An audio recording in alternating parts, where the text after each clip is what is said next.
Hello friends, मैं सुचंद एक बार फिर स्वागत करता हूं आपके अपने YouTube channel YCP tech tutorial में।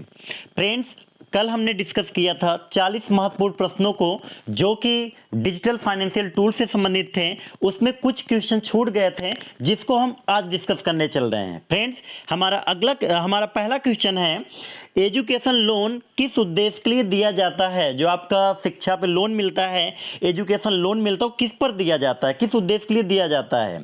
तो इसमें पहला विकल्प है स्टडी के लिए दिया जाता है, ट्यूशन फीस के लिए दिया जाता है, या फिर कोर्स कंप्लीट करने के बाद दिया जाता है। यानी इसका जो राइट आंसर होगा फ्रेंड्स वो होगा ऑल ऑफ द अबव, क्योंकि जो आपका शिक्षा ऋण मिलता है इन सभी उद्देश्यों के लिए मिलता है। हमारा अगला क्वेश्चन है, पैन नंबर इज रिक्वायर्ड, यानी जो आपका पैन नंबर होता है इसका आवश्यकता कब होता है? फ्रेंड्स, आपको बता दूं, जो हमारा पैन नंबर होता है इसका जो आवश्यकता होता है जब आप 50,000 या फिर उससे ऊपर डिपॉजिट करते हैं तब आपका पैन नंबर की आवश्यकता होता है।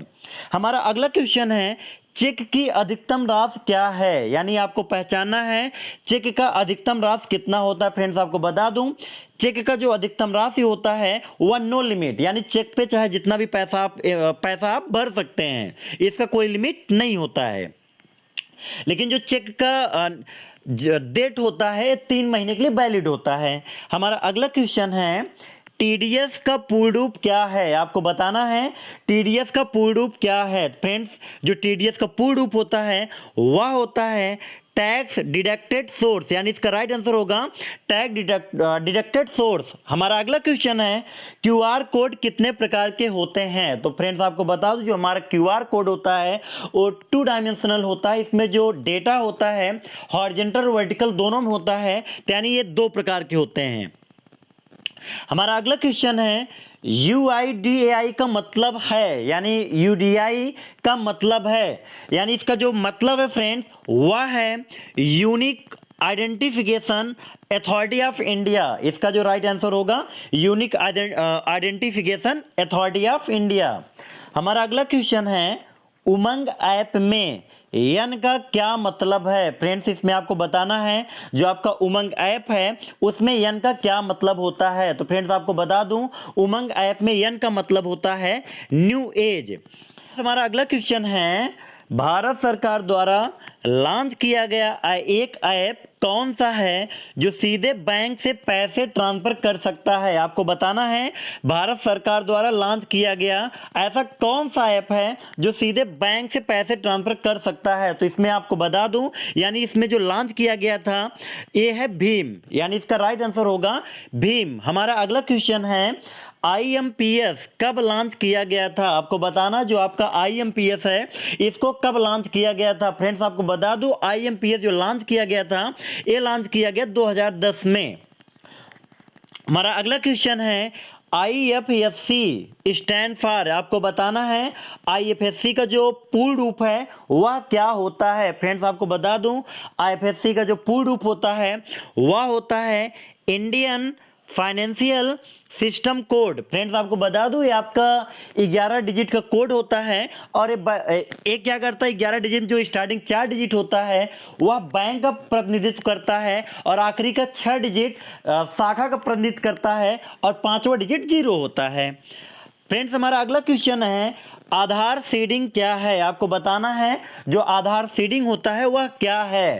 फ्रेंड्स, आपको बता दूं, आधार सीडिंग का मतलब होता है आधार लिंकिंग विद बैंक अकाउंट। जो आप आधार अपने बैंक अकाउंट से लिंक करते हैं उसी को आधार सीडिंग के नाम से जाना जाता है। हमारा अगला क्वेश्चन है, MICR कोड के पहले 3 अंक क्या दर्शाते हैं? आपको बताना है जो मैग्नेटिक इंक कैरेक्टर रीडर है इसके ये जो कोड है इसका पहला जो 3 अंक होता है वो क्या दर्शाता है? फ्रेंड्स, आपको बता दूं, इस MICR की जो स्टार्टिंग 3 डिजिट होता है वो सिटी कोड को दर्शाता है। हमारा अगला क्वेश्चन है, क्या उपयोगकर्ता USSD सेवा के माध्यम से अपने बैंक खाते का मिनी स्टेटमेंट प्राप्त कर सकता है? जी हाँ फ्रेंड्स, यानी जो आपका USSD सेवा है जिसको यूज करने के लिए *99# डायल करना पड़ता है, इस सेवा का यूज करके उपयोगकर्ता अपने बैंक का मिनी स्टेटमेंट जान सकता है। इसका राइट आंसर ट्रू होगा। हमारा अगला क्वेश्चन है, MMID स्टैंड फॉर, यानी MMID का जो पूर्ण रूप है वह क्या होता है? तो फ्रेंड्स आपको बता दूं, जो MMID का पूर्ण रूप होता है वह होता है मोबाइल मनी आइडेंटिफायर। और ये फ्रेंड्स 7 डिजिट का एक कोड होता है और ये बैंक जारी करता है। हमारा अगला क्वेश्चन है, यूपीआई का समय क्या है? यानी जो आपका यूपीआई है वो किस समय काम करता है? फ्रेंड्स आपको बता दूं, जो आपका यूपीआई है वो 24 घंटे इसका सेवा उपलब्ध है। तो इसका जो राइट आंसर होगा 24/7। हम चलते हैं अपने अगले क्वेश्चन तरफ। हमारा अगला क्वेश्चन है, भारत में भीम ऐप कब लॉन्च हुआ? आपको बताना जो भीम ऐप है वो कब लॉन्च किया गया था भारत में। तो फ्रेंड्स आपको बता दूं, जो आपका भीम ऐप है डॉक्टर भीमराव अंबेडकर के नाम से इसको लॉन्च किया गया है। और ये इंडिया में जब लॉन्च हुआ 30 दिसंबर 2016 में लॉन्च किया गया था।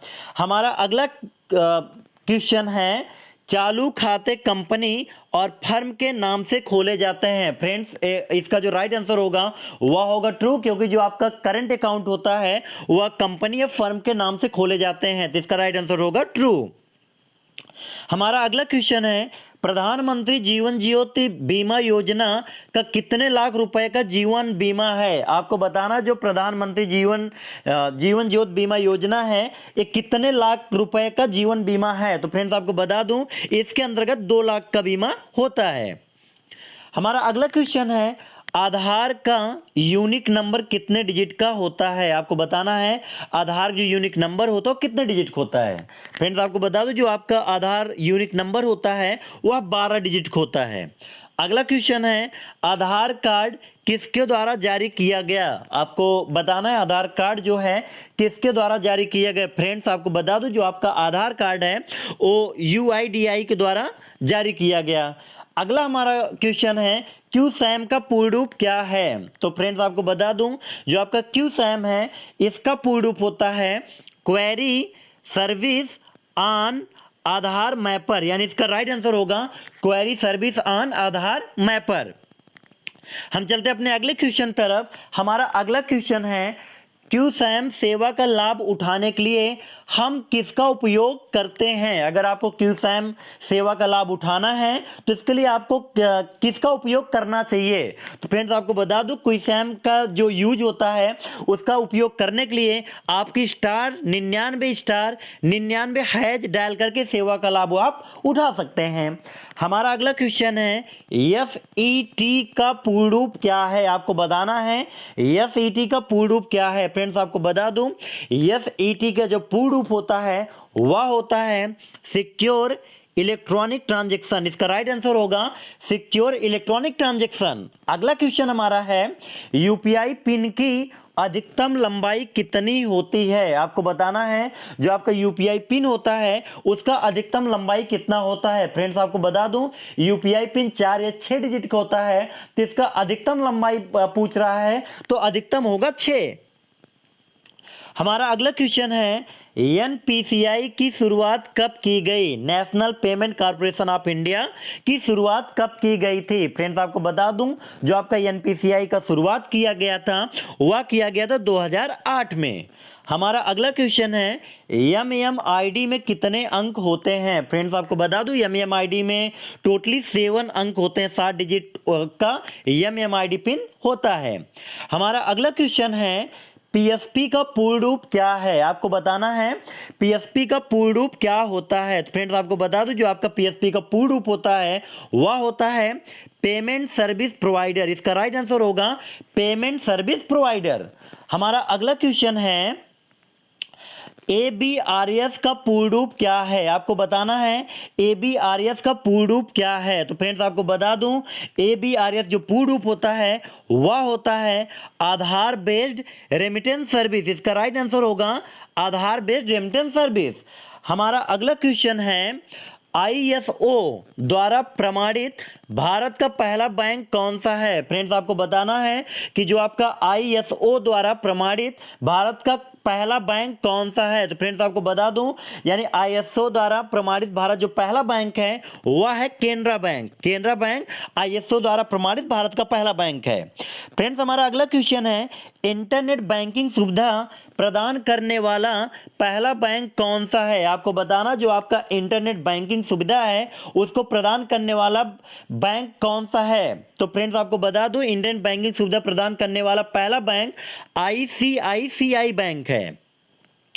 हमारा अगला क्वेश्चन है, जीमेल के संस्थापक हैं। आपको बताना है जीमेल के संस्थापक कौन है। फ्रेंड्स आपको बता दूं, जो जीमेल के संस्थापक हैं वह है पाल बच्चित, यानी पाल बच्चित जीमेल के संस्थापक हैं।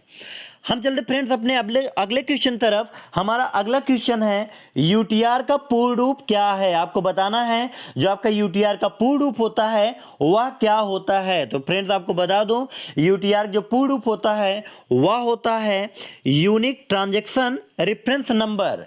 हमारा अगला क्वेश्चन है, DFAS का पूर्ण रूप क्या है? आपको बताना है DFAS का पूर्ण रूप क्या होता है। फ्रेंड्स आपको बता दूं, जो आपका DFAS का पूर्ण रूप होता है वह होता है डिजिटल फाइनेंशियल सर्विस।